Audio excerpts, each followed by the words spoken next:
All right, folks, thank you for being here this morning. I just want to welcome you all to this first of two presentations where each of you will hear compelling stories, compelling personal stories of grit.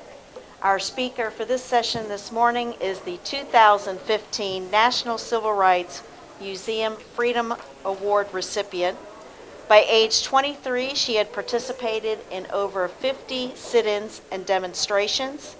She was a freedom rider, participant in the Jackson Woolworth sit-in, the March on Washington, and the Selma to Montgomery March. Ladies and gentlemen, please join me in welcoming Joan Trumpauer Mulholland. Thank you. Well, that makes me sound like I'm somebody, but don't be fooled. I'm just me, and my name got out there because I have a son who's a filmmaker, but there were thousands and thousands and thousands of other students doing exactly the same things I was doing. Sitting at those lunch counters, getting stuff dumped on them, shouted at, shoved around, riding buses, trains, and planes to try to get enforcement with the Supreme Court decision saying that all facilities in interstate travel had to be open to everybody equally. Now, I took the train from New Orleans to Jackson, Mississippi, and you all have heard of my buddy Stokely Carmichael? Yeah, I say I took Stokely to Mississippi. It was a group of us from Washington, D.C. who went together to keep the freedom rides going. And we'll get into this freedom ride business more later.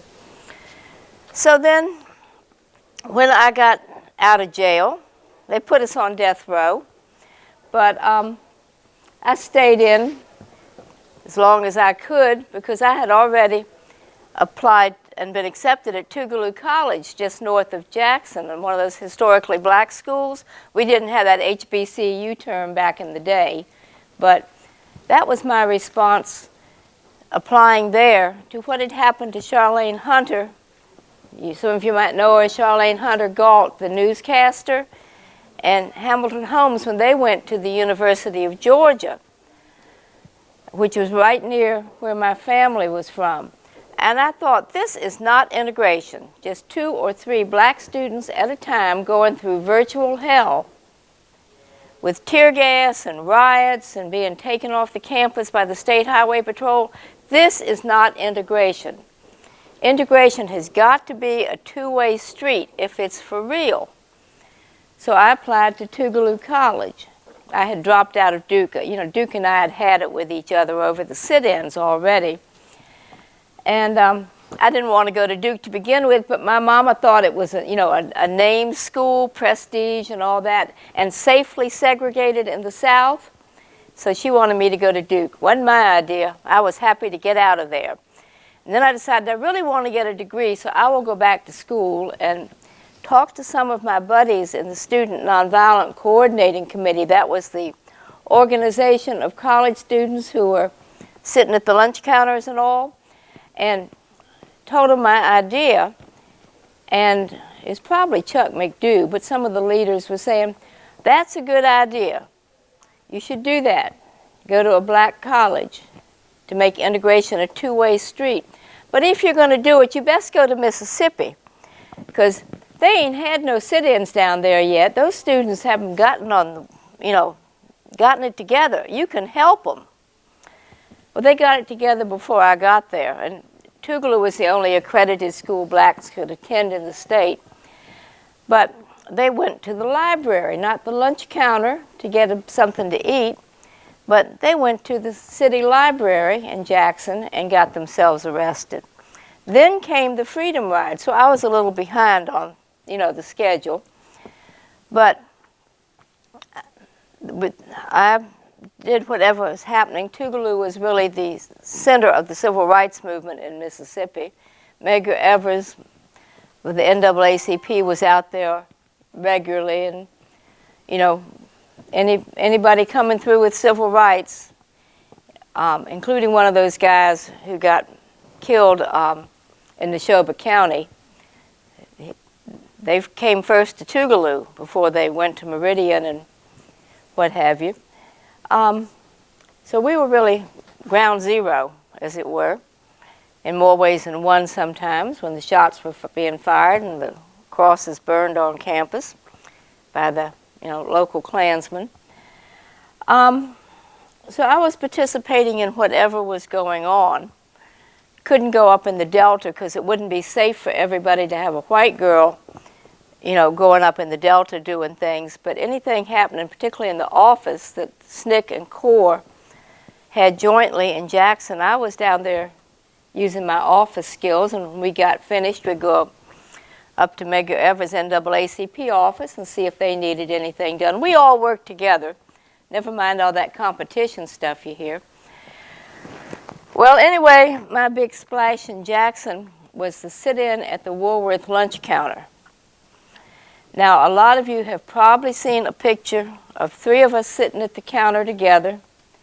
Black girl Ann Moody, who wrote Coming of Age in Mississippi, me, and Professor John Salter, who's actually Native American.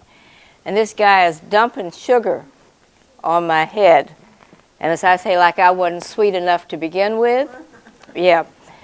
And that is probably the most used of any of the civil rights sit-in photos, even more than the 4 guys down in Greensboro. But by the way, ladies, those sit-ins, it wasn't the guys' idea. The ladies at Bennett College, they had already been getting their training in nonviolence and picking their targets and strategizing and all. But it's a girls' school. That gets a little old. So they invited some of those good-looking guys from A&T to come on over and hear what was going on. Well, as guys were subject to do, not always, but sometimes, they jumped the gun and went and sat in without telling the young ladies at Bennett. But by the next day, those Bennett Bells were right down there with them. Yeah. So we won't give too much credit to the 4 guys. But now, in Jackson, we were sitting in and, just taking this. Probably the picture of that, I think, is used so much because it's good with younger students. There is so much violence inherent in that picture. But nothing worse is happening than me just getting sugar at the moment the camera clicked. Let me have a sip of my coffee. Coffee, by the way, will not turn you black. I'm living proof. Contrary to popular, what your mama may have told you. Okay. To me, the important thing about that photo is not the back of my head. It's the photographer, Fred Blackwell, who still lives in Jackson.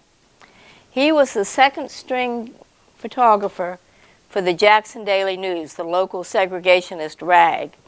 The 1st string guy had already had to leave to get his film. Y'all remember film? Some of you are old enough to remember film. To get the film developed for the evening paper, and they sent in Fred. He was 22, same age as the folks sitting at the counter. There were more people sitting at the counter further down.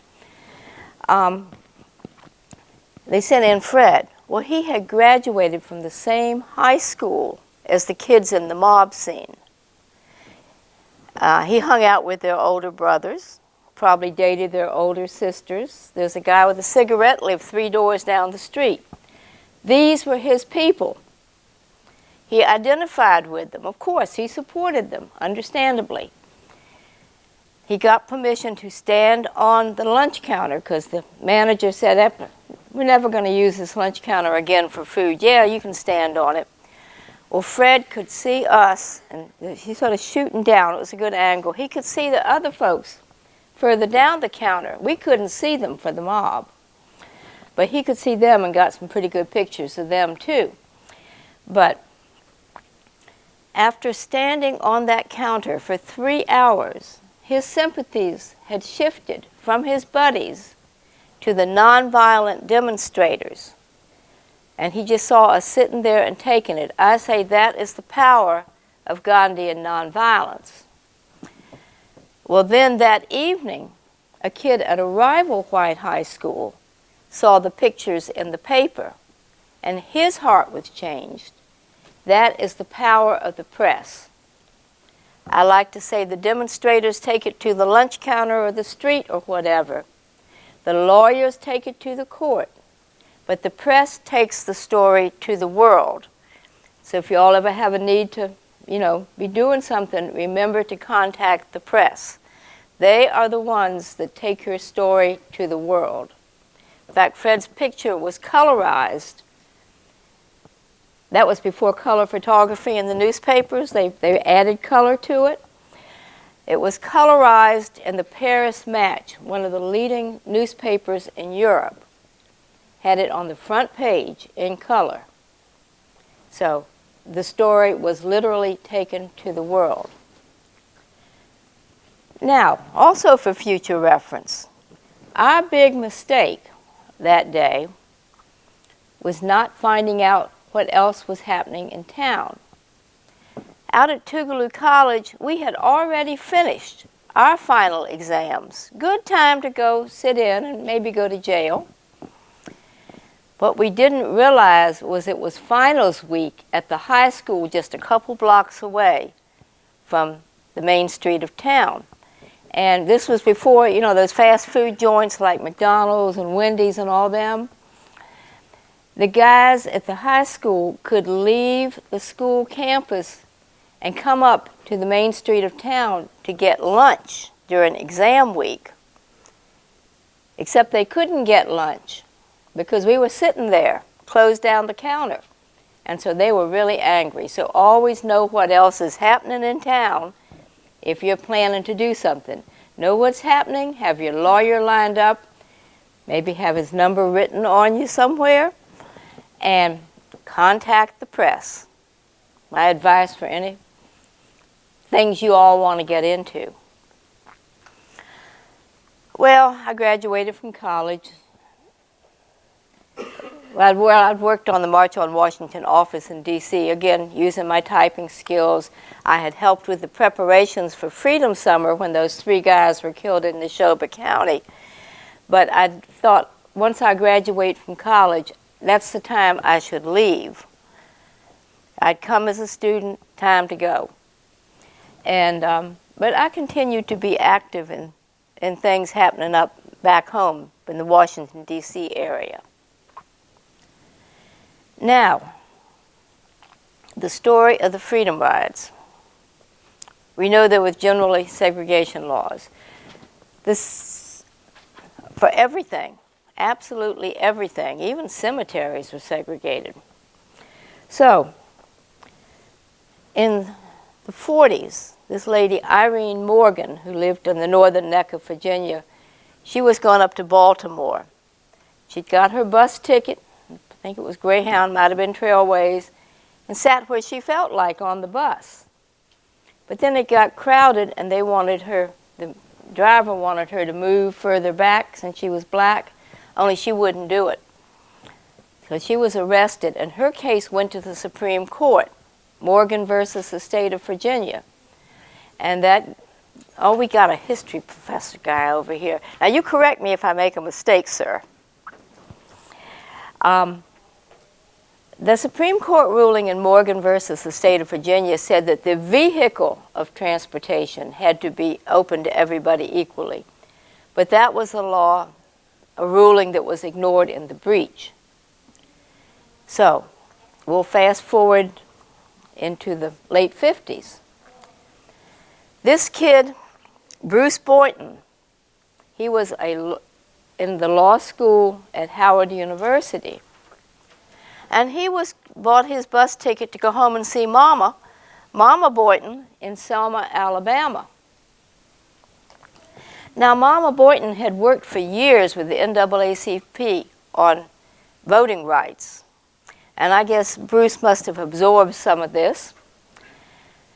Well, the bus got to Richmond, and there's a little, not changing buses, but they were there for a little bit. So he went in to get a bite to eat at the wrong lunch counter.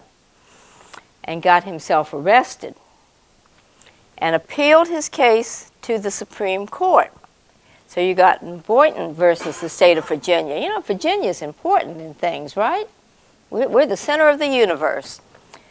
So the Freedom Rides were trying to test compliance with the Supreme Court ruling, and when there wasn't compliance, to pressure the Kennedy administration to enforce the Supreme Court ruling.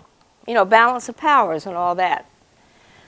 But the Kennedys were not too keen on this because, you know, all those freedom rides and stuff, that was bad for international publicity.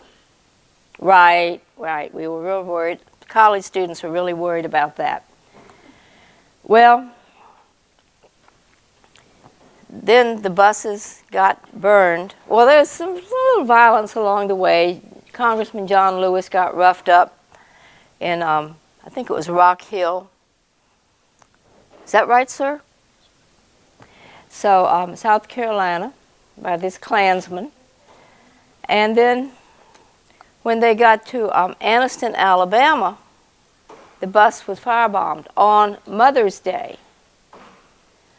And people were bringing their kids to see the, you know, bus freedom riders burn alive on Mother's Day. Okay. So, Hank Thomas in the pictures, a tall, lanky, black guy who's in the photos of the burning bus, sort of standing like that. He was part of our D.C. sit-in group. So, following teachings of Gandhi, if one falls by the way and cannot continue, the next person steps up to take their place. Well, you know, if it got India out from under the British Empire, it might work for us. So, these same students who had been sitting in across the South came to keep the freedom rides going. Now, y'all hear always about Diane Nash, and I like Diane Nash. She's a friend. John Lewis, friend, you know, a bunch of them. But the students who came from Nashville get all the publicity. Well, not to take too much away from them, but our Washington, D.C. sit-in group that Hank Thomas was part of, we were just as fast, a bunch of us, three of us, out the door to get down to Alabama as those folks in Nashville. You know, Nashville is closer to Birmingham than Washington, D.C., and no interstates or anything, so of course the Nashville crowd got there first. And there were hundreds of students in that Nashville sit-in group. We had maybe 50 back in D.C., and in the end, we were in total number of the sit-in group that went on the freedom rides. You take notes now, sir. We were second only to them in total numbers that went. And percentage of our group that went, we had them beat hands down. We were really number one. But we don't get any credit aside our D.C. group. We were called NAG, Fuss at People, the Nonviolent Action Group. Way ahead of that Nashville crowd. But, you know, I'm still friends with some of them. And so groups of our NAG group were going down. I got a phone call from Paul Dietrich, one of our leaders, in the middle of the night, because he knew I had a phone near my bed in my little efficiency apartment. He wasn't calling over to Howard where they'd have to run down. Back then, you had to go down the hall to answer the phone. Then you had to go down the hall to find the person, and they had to get back up to the phone. Takes a while. He says, "Joan, this is Paul. We are trapped in the church in Montgomery. I can't talk, but send more riders." Every family, every unit family or what have you was limited to 2 or 3 minutes that they could speak on the phone, because these were landlines and there were only 2 into the church, and the church was packed, so you could just make a quick call to let people know you were still alive. And we were told, send more riders. So we got to organizing more and more. And then I was with a group that flew from Washington down to New Orleans. And no, we did not party, alas, and took the Illinois Central back to Jackson. And got off, walked into the train station together, and Captain Ray says, "Move on and move out." No. Didn't do it. We went to jail. Okay, this is the way we tested compliance with that Supreme Court decision. We had well over 300 people arrested in Jackson, and if you count the folks arrested other places, including Albany, Georgia, it was over 400. But finally, the Kennedys around September decided, well, maybe we should enforce a Supreme Court decision. Told the Interstate Commerce Commission to draw up some regulations that went in force in November. So that's the story of the actual Freedom Rider period. Now back to Mama Boynton. We see her prominently on the march on the Edmund Pettus Bridge from Selma to Montgomery. Y'all have seen pictures of that. She is the older lady who is beaten senseless and portrayed in the movie Selma, which probably most of you have seen. It was such a horrific beating. I mean, she was totally out cold and had to be carried out. President Lyndon Johnson, after seeing the news coverage, went on national TV to make an announcement. Now, back in the day, we had 3 TV stations at most in any place. It wasn't like today, you know. It wasn't 24/7. If the president went on live, the country was glued to the television. And President Johnson talked about the beating on the Edmund Pettus Bridge. That's also now Congressman John Lewis got his head cracked open. And he said we must have a voting rights law. We'd already gotten the Civil Rights Act passed in '64. Now we're looking at '65. We must have a voting rights law. And then he said, and we shall overcome. That was the death knell of the Democratic Party that in the South that had made it possible for him to be president. He was picked as Kennedy's running mate, as a powerful Southern Democrat, because, you know, the South wasn't going to vote for that Yankee Catholic boy. No. But they would vote for Lyndon Johnson, and that propelled him to the presidency. But when he said, and we shall overcome, it was the death knell of the Southern Democrats. And he knew exactly what he was doing. I have talked to people who were working in the White House at the time. He knew what would happen. Well, we got the Voting Rights Act. We got more elected black officials in the state of Mississippi for decades than any state in the Union. We got the first elected black governor in the history of the United States. Where? Who knows? No, not you. I know you know. Where was the first elected black governor in the history of the United States? Virginia. Come on, young folks, it was Virginia. Doug Wilder. Doug Wilder. Yeah. Yes. And take it on to President Obama, who has referenced his election back to the students who sat in. The students who sat in became the Freedom Riders, got into voter registration, some of them when they got out of jail, including Stokely. They moved on to the Edmund Pettus Bridge. They did it all.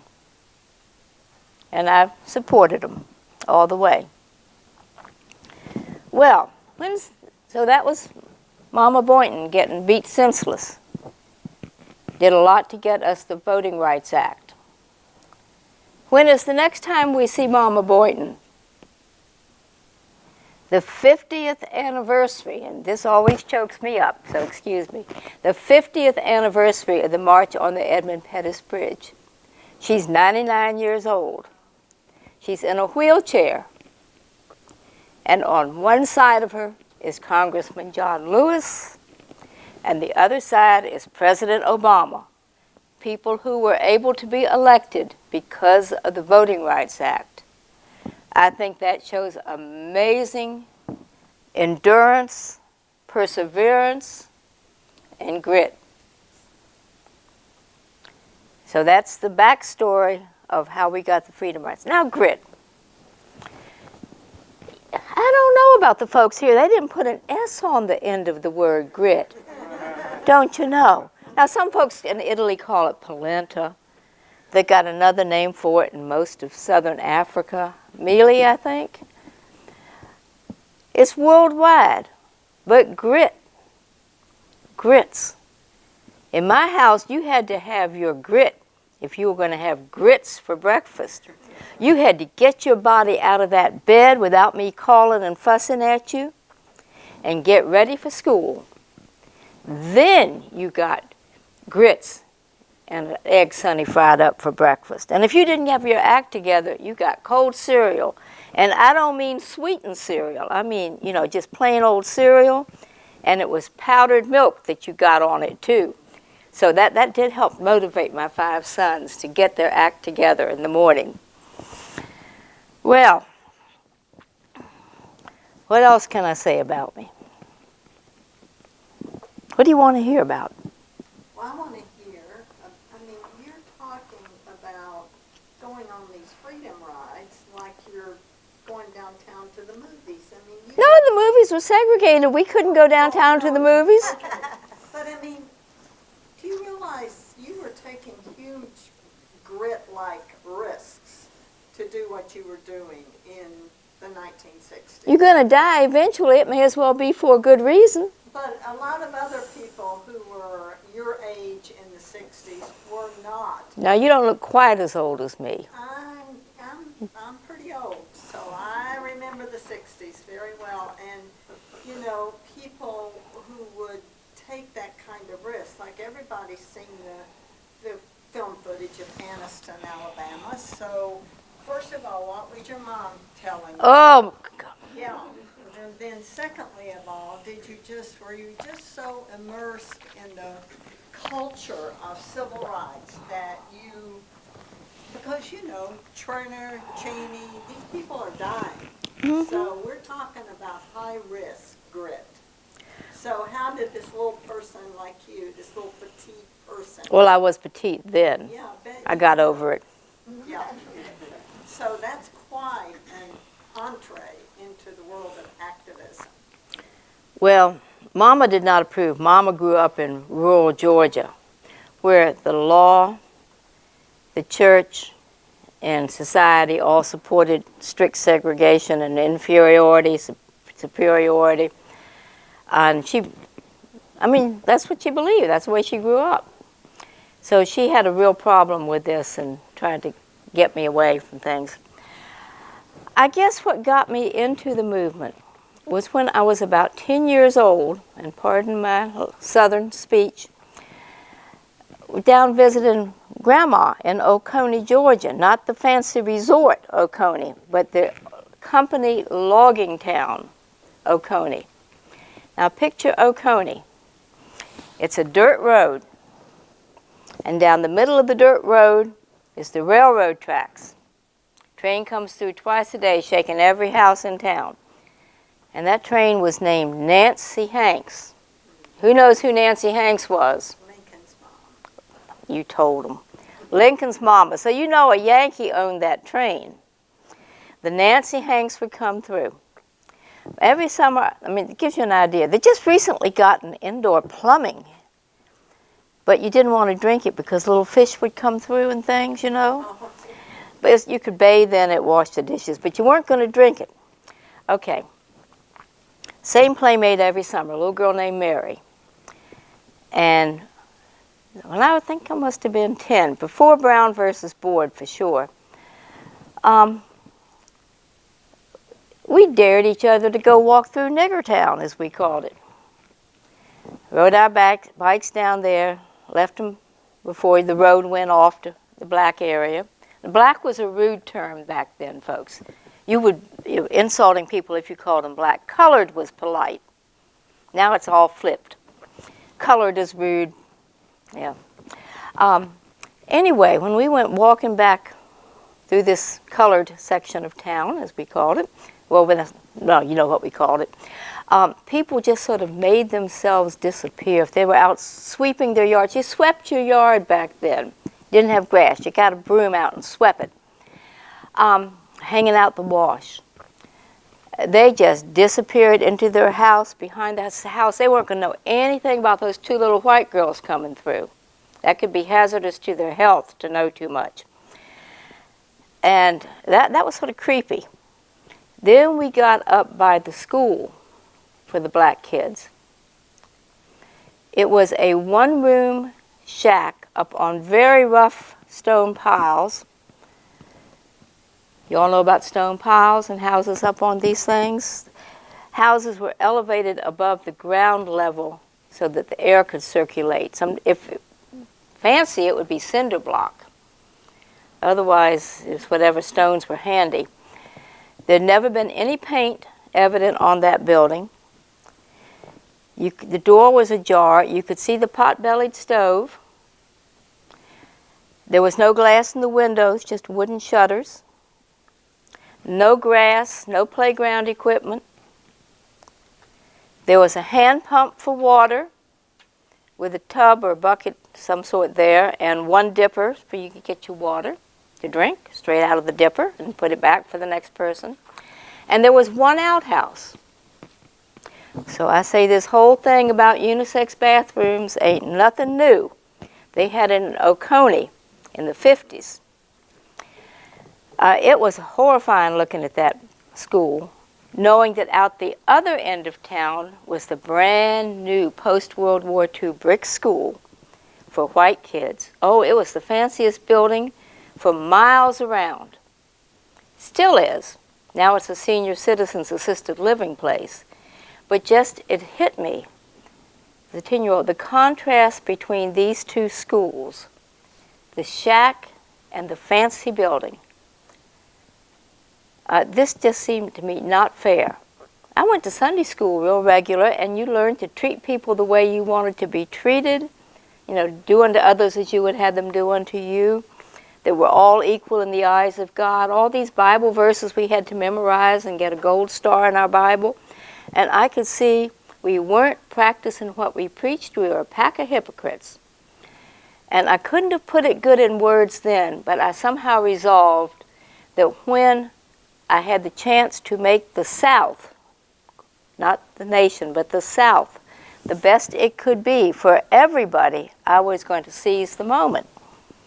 That came when I was at Duke University. And the sit-ins started.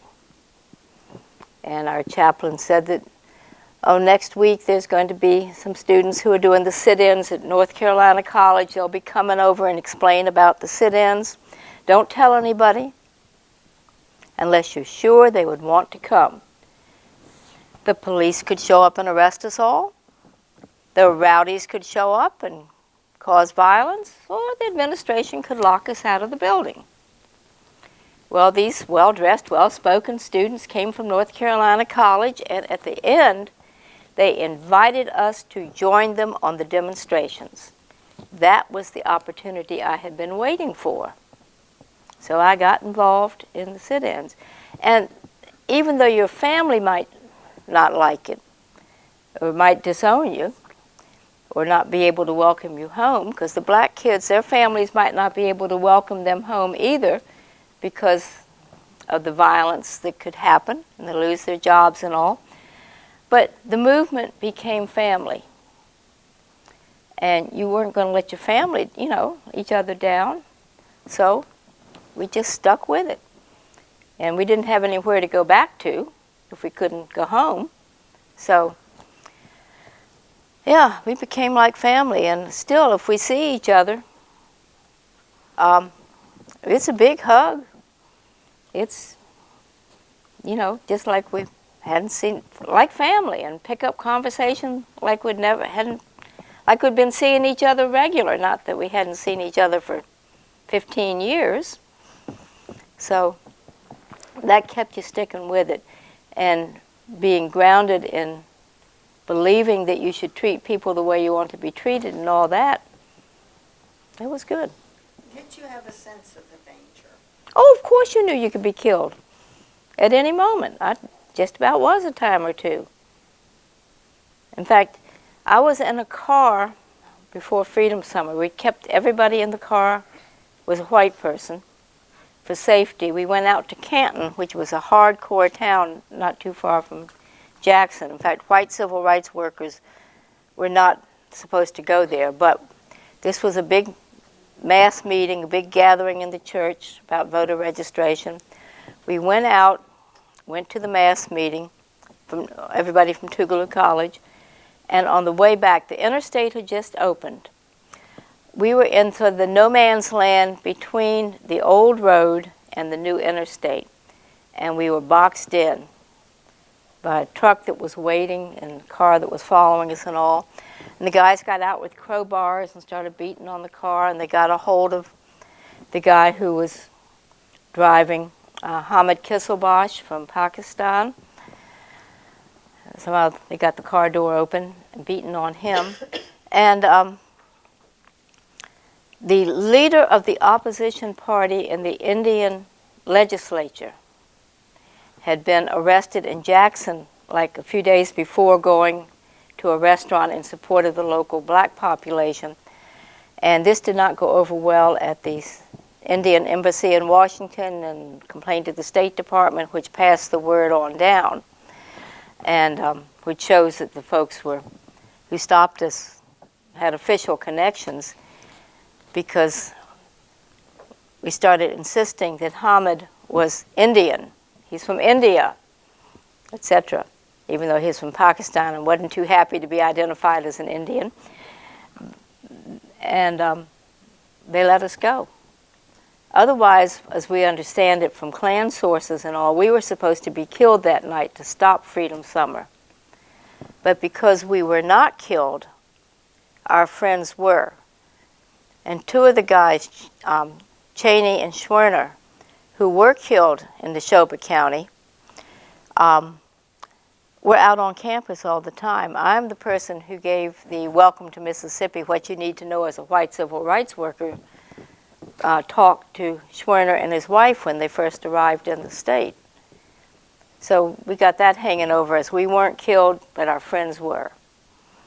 And that's one of the reasons I had this question about a certain presidential candidate, later president, opening his national campaign at the Neshoba County Fair. For those of you who heard me this morning, yeah. But yeah, we could die at any time. Yes. A quick question. My name is Paul Norris. I'm here with the Leadership Institute at Hampton University. One thing that we always talk about is selfless service, being able to, make certain sacrifices for the greater good. And I see that you've lived your life based off of that. I asked you, my quick question is, there were a lot of different debates and topics going on at that time, anti-war efforts, things of that nature. Mm-hmm. What inspired you to dive right in on that particular cause?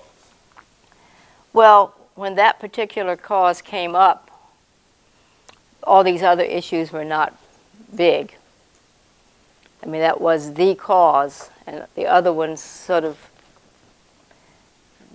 copied off of us. Well, copied is probably the wrong word, but followed us. And I'm a Southerner. Robert E. Lee is my homeboy. I make no apologies. And this was a major issue, as far as I knew, in the South. I didn't realize how prevalent racism and all was in the North. But this was the issue where I was. So, and college students tend to be a little quick-headed.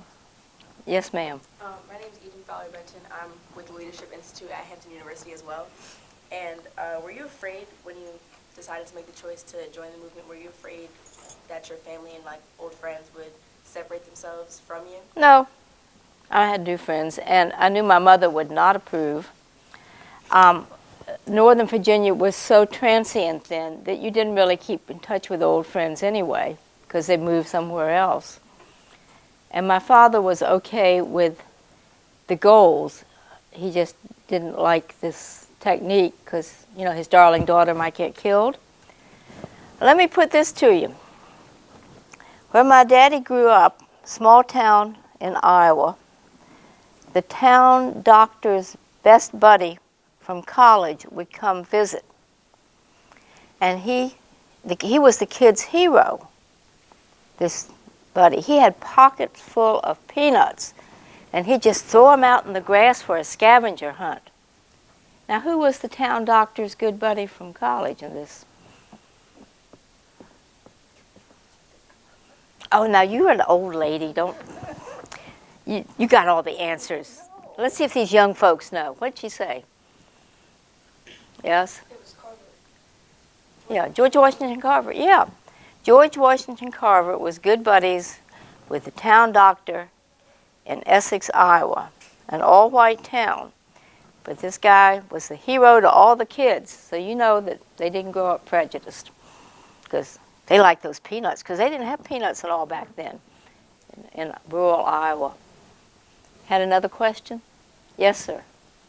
So looking back, I mean, we all know the impact that you appeared to make on this country specifically, but during, I mean, obviously you had no idea if you'd be successful or not in making an impact. Where did you find that light at the end of the tunnel, and if there wasn't a light at the end of the tunnel, which I assume there probably wasn't for most of it, what was that driving factor that kept you pushing towards your goals? You believed that you were doing the right thing, and you had faith that in the end, might be slow, but things would change. But you had no guarantees. Was there another question?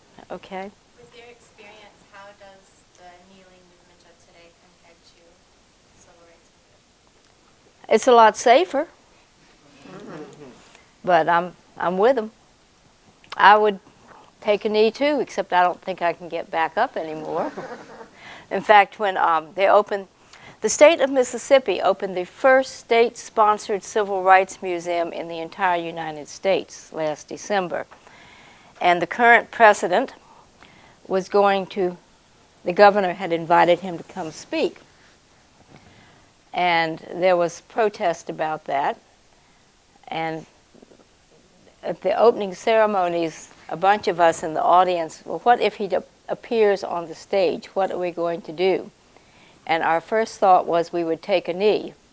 But then reality set in. Us old folks couldn't get back up, so we got rid of that idea. And the man just spoke to people inside the museum. He didn't come out on the stage, so it wasn't a problem. Oh, I want to say something about segregation in the theaters. The general rule was that if blacks could come in at all, they had to go up in the balcony to sit in what we otherwise called the peanut gallery. I was in Australia for the 50th anniversary of the freedom rides that they had, copying off of what we'd done here, freedom rides for Aboriginal rights. And the speaker was saying something about how awful it was having to sit at the front of the theater. And the white folks got the good seats in the balcony. And I said to the Aboriginal guy next to me, it's just the opposite where we were. The white folks sat downstairs and y'all had to sit upstairs. And he said, oh, it was just so awful having to crane your neck to see the screen. I said, oh, us kids, we used to race each other to see who could get to the front row. That was the best seat in the house. And so to see exactly the opposite approach to separating people between the two continents, but the whole thing was just to keep people separate.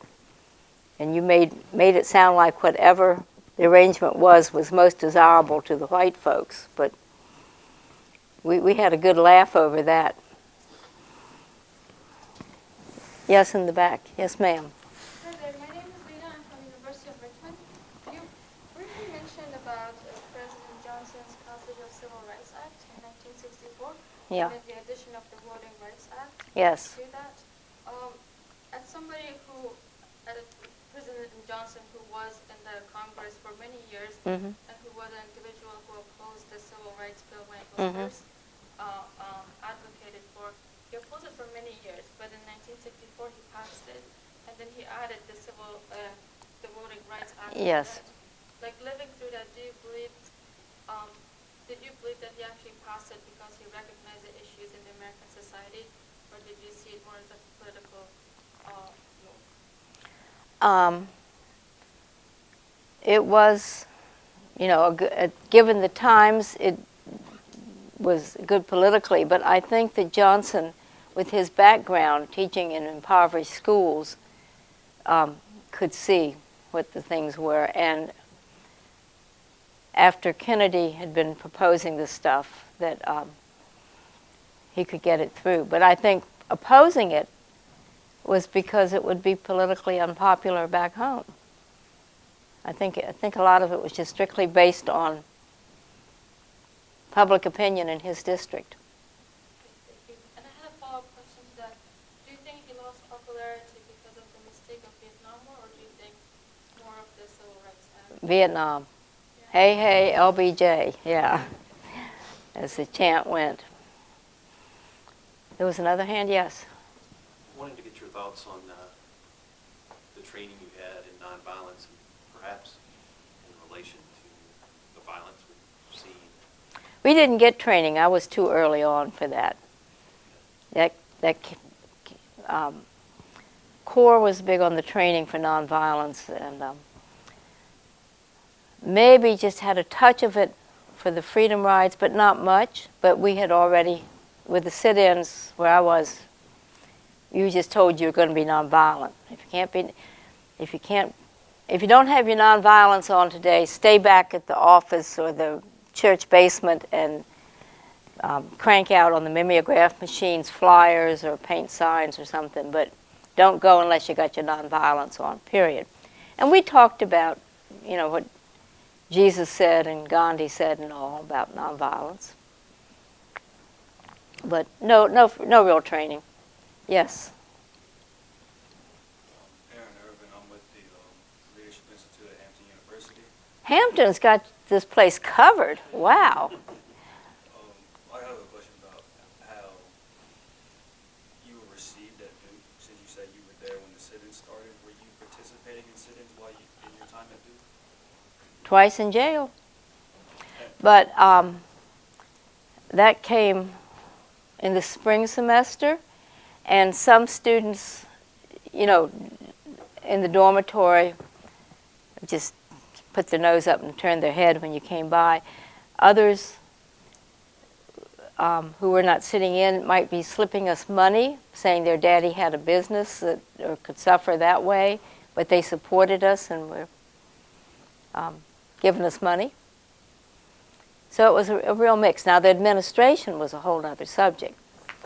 We got back from jail, my roommate and me, after dark, and back then you had,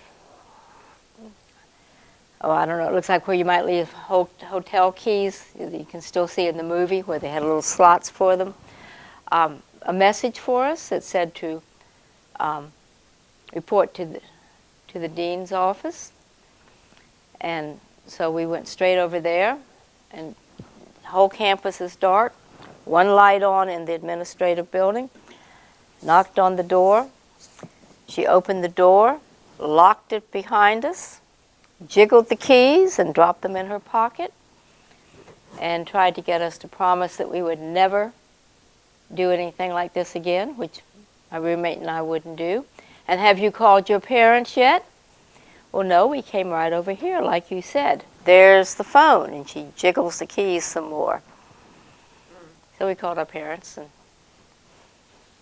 finally got out of there. But it was not well received. We would have been expelled except that the university professors brought pressure on the administration to leave us alone. And I had one professor I said, well, I think it was English literature, and not one of my good subjects. And I said, well, if you give one of your pop quizzes that you're famous for, we're having a demonstration, and I'll miss your next class. If you give a pop quiz while I'm in jail, can I make it up? And he laughs and says, oh, no, I'll bring it down to the jail for you because you can't cheat in there. And then he laughed, but, So we were good reception from the professors, but the administration, forget them. That's why I dropped out. Well, how are we doing on time? Let me see. Well, I guess we're about out, but we got a few more. Anything else while we're stuck here? Okay. I was interested in hearing your position on the debates over the statues and things like that, and the name changing of buildings. I'm against it. Well, most of it's aimed at Lee. And Lee did a lot more than simply defend his homeland as he saw it. And after the war, he did things for peace and reconciliation to where Nelson Mandela could have been taking notes. And those, if you erase all the names, number one, whatever you put in may not be politically correct in a while, and also it erases the history. And if you forget your history, you're condemned to repeat it. I believe that. So, in fact, there are people not from Arlington, where I'm from, but there's a Washington Lee High School, and folks were wanting to change the name. These are outsiders coming in and telling us what to do with our school. And I said to the chairman of the county board at some gathering, so you want to just call the school Washington after that pot-growing, bootlegging, slave-owning dirt farmer? And he took my point quite well. And then if you start changing everything, what are you going to do with Washington, D.C. if you get rid of all these slave owners' names? So I'd say don't rewrite history, but put it in context. And statues might get moved to some, a museum or something. But there are just as many statues in the North of Yankee soldiers. And the same people made the Southern soldiers and the Northern soldier statues. They just changed the belt buckle and the hats, maybe. And my thought is that you should have sister cities, North and South, with these statues. And they could meet, their officials could meet up. They could both move the statues, maybe turn them around so they face the other direction. The high school bands could have an exchange. You can do lots of cultural exchanging, letter writing, all that type of thing, between northern and southern cities that have these statues. And, if you're going to take them down, take them all down. That's my take on it. Ms. Joan, if I can ask one final question. Okay. Thank you so much for the presentation. Dr. King once said that injustice anywhere is a threat to justice everywhere. And in our times today, I feel that working across different lines of where we are and having the perspective and context of things is missing but necessary. So how can we, although we may not be experiencing injustice or experiencing any hardships or anything that's infringing upon our rights, work with those who are? Well, you got Jewish friends?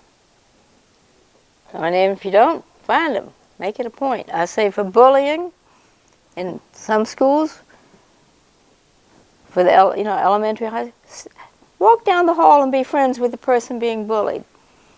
Sit with them in the cafeteria. Ladies, Muslims being picked on, wear a hijab. Just as a sign of support. There are plenty of just small things you can do to show where you stand in the school setting. Now with your last name, your first name, what's this represent?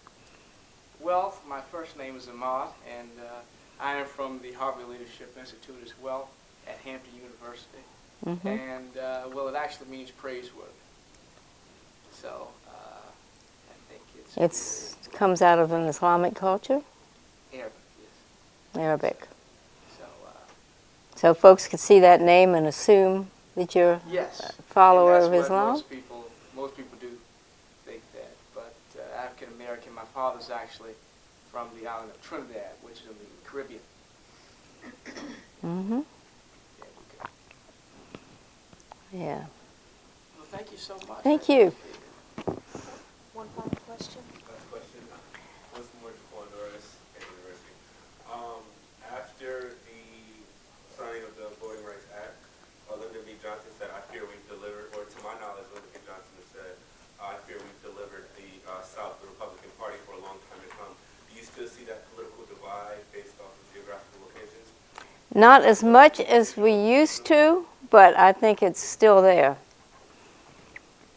Yeah. But if we get more black and Hispanic and Vietnamese and what have you votes going, I think it can shift. All right, well, thank you very much, Ms. Mulholland, for your presentation. Everybody. Command performance, applaud me. All right.